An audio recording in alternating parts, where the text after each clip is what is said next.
This week on the Digital Coffee, TikTok and Instagram go head to head with donate stickers. LinkedIn is testing changing the way it displays links, and Facebook combats Zoom with rooms. All that and more after this. Good morning, good morning, good morning, and welcome to the Digital Coffee. This is your weekly dose of digital marketing and social media news for small business. My name is Amanda Webb. Instagram are launching a donate sticker. So if you want to run a fundraiser, or if fundraising is part of your business, this will be good for you. It's actually not a sticker for stories, it's a sticker for live broadcasts. And you'll be able to add this to your live broadcast. When people click, they'll be able to donate to the charity that you've chosen, which is great, I think. Isn't it great? I think it's a really nice use of a sticker, and it's available to everyone. Now, I've got some screenshots shared by Adam Mossright, the guy who's in charge of Instagram. So this is it. This is where you choose your donate sticker. So when you swipe right from the camera, so that's when you're in your stories, when you swipe right, you get the option to choose a donate sticker there. You get to choose your charity of choice. And interestingly, I went there. At the top, you get your COVID charities, because obviously that's what's most relevant at the moment. Below that, you get charities and non-profits that you follow. So you've got those straight away, the ones you might want to support. So obviously, if you're a business and you have a charity of the year, you would choose them. And below that are popular charities. And what's nice is it seems to be customized. So I'm not exactly sure how, but all I know is at the top, it was giving me Irish charities, which of course I'm going to want to support first. So I think that's good. It also makes me know that I'll be able to raise money if you do run this. So it's an Instagram sticker for lives. This is what happens. The donate sticker will appear on your live. People will click it. They will be able to donate. And when they donate, they get a sticker too. And the sticker tells people that they have donated. So it looks good, doesn't it? I'm a big fan of this. TikTok are launching a donate sticker. I know. It is the battle of TikTok and Instagram. Who came first, TikTok or Instagram? We just don't know. This one's a little bit different. It's not just for live streaming. You can add it to any video you create on TikTok. It works the same way. Once it's gone up, do I have a screen grab? I do. Once it's gone up, people will be able to click it and donate to the charity of your choice. So a great way to raise money. Now, this is specifically for the current crisis. So the charities on offer are all COVID-19 stickers. They partnered with a tool called Tiltify, which I hadn't heard of before, but apparently it's some sort of charity portal. So I went there because I don't have the sticker on TikTok yet. I went and looked. I went there and I had a look to see what charities they had. And there wasn't, as far as I could see, any Irish charities there. So I think it might be quite US based, or maybe other places in the world based, knowing that TikTok are based in China. What the killer for this is, what is amazing about this, and I'm guessing if Instagram did this, they go out of business, is that they are offering to match donations. So any donations that are solicited through this sticker up until the 27th of May, TikTok are actually going to match that donation, which is pretty cool. Is this going to be for good? I don't know. Maybe they're just going to do it for COVID. Maybe it's just a test, but it is really interesting to see that the two launched the same thing. Is there some sort of industrial espionage going on there? They launched the same thing at the same time, but one of them is giving money themselves. LinkedIn are testing a new way to display links. This is interesting. They've got two options, or they tested two options that we have seen. The first one, let me show you. The first one has these coloured bits. At the bottom, you'd normally, where the text is that tells people what the link is, that would normally be kind of a white or a slightly off-white colour with the text over the top. So all that's changed here is they've changed the colour of that banner at the bottom. Here in the examples, it's grey, but apparently it's adaptive. It will adapt to the colours that are in the key image that you're sharing in your post. And I like this one. I like it. I think it pops a little bit more in the feed. It will make the image more clickable. It will make it less, I don't know if scary is the right word, but I think we get tired of seeing links. So this would be a nice way to display it. The second option, not such a big fan of this one. So I took this from Social Media Today, and on the left hand side you can see the old way that they display it. On the right hand side you can see the second way that they're testing, which is actually putting that text as an overlay on the image with kind of a graduated background on it. So it's shrinking the size of the link in the feed, and it's also putting text on the image. So if you haven't designed your image in the right way for LinkedIn, that text overlay is going to appear maybe over your own text overlay, or maybe over something important in the image, which means you're going to have to redesign your images for sharing on LinkedIn. Not such a big fan of that one. I think that might actually result in less clicks. LinkedIn's reason for doing this, I don't know. Do they want people to leave their network? If not, maybe they'll go for that second option. What do you think? Do you like it? Would you click either of those links more? Twitter. I love Twitter, and I particularly like on Twitter that you can retweet with a comment. I think most of the time, not every single time, but most of the time when you're sending a retweet, it's more powerful if you retweet with a comment, because it gives you an opportunity to add your own commentary or a little bit of context, or why you're sharing it, or why you like it, or why you think it's valuable to other people. So of course the regular retweet works sometimes, but the retweet with comment is great. But there's a problem. There's a problem with that. And that is that those retweets with comments don't count in your retweet count. Now, I know, social proof through retweets and stuff is kind of old school. We've seen the like count go away on Facebook. But it is a really quick way for you to scroll through your own tweets and see which ones are resonating best with people, which ones are popular.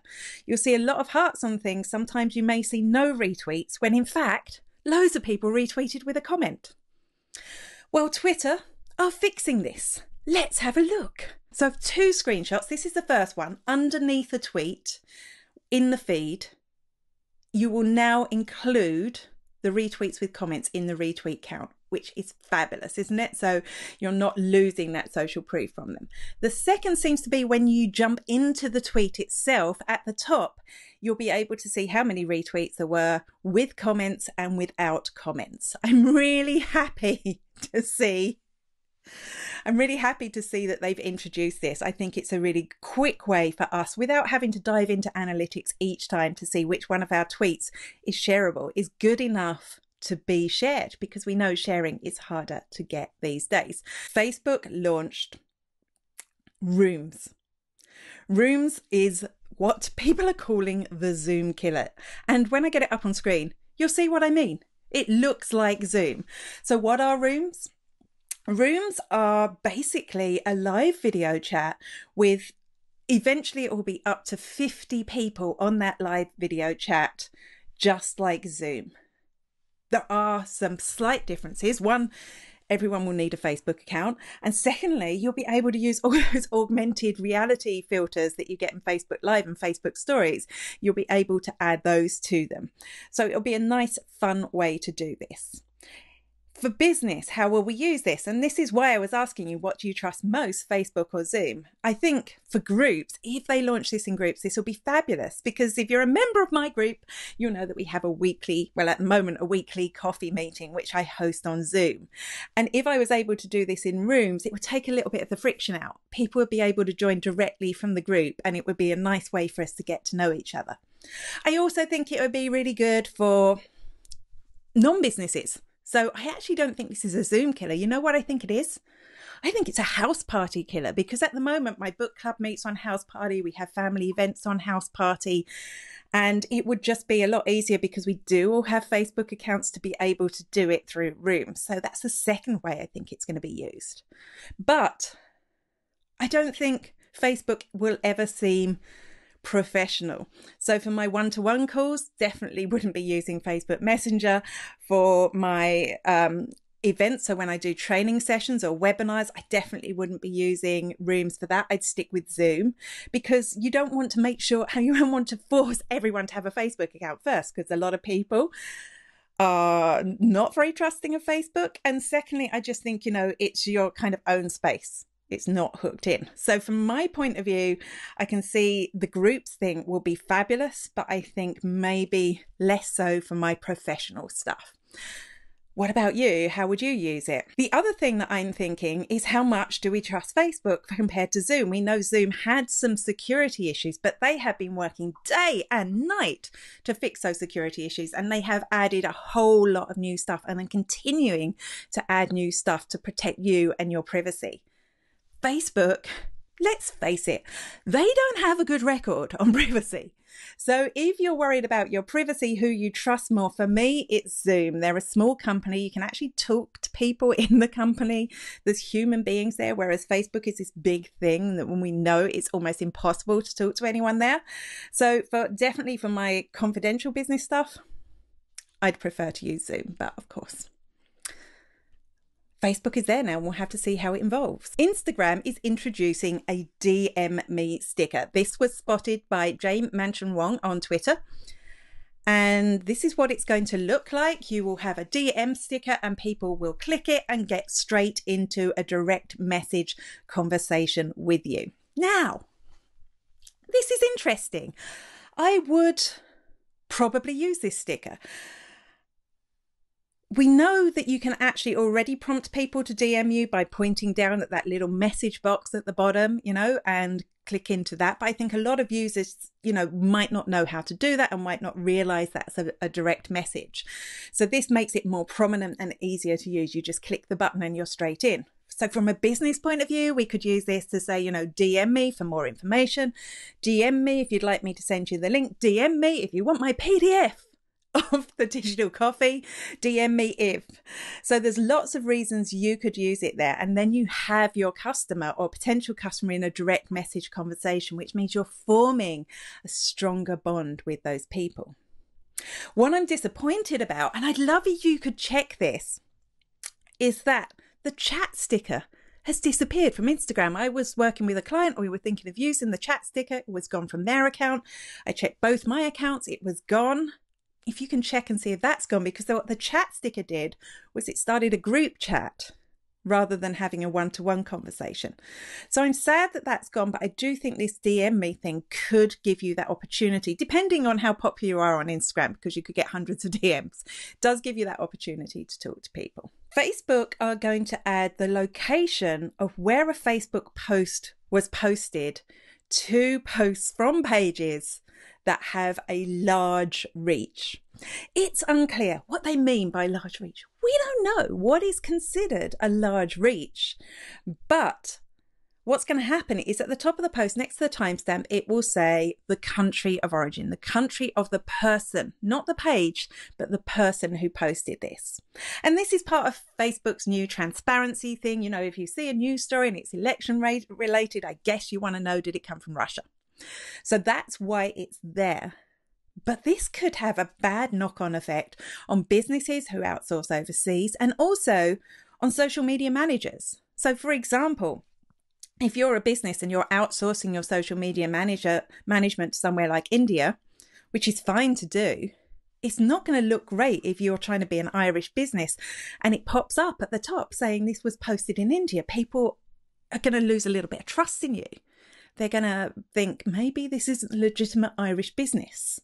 And also, of course, because now we have a lot of digital nomads who do social media management.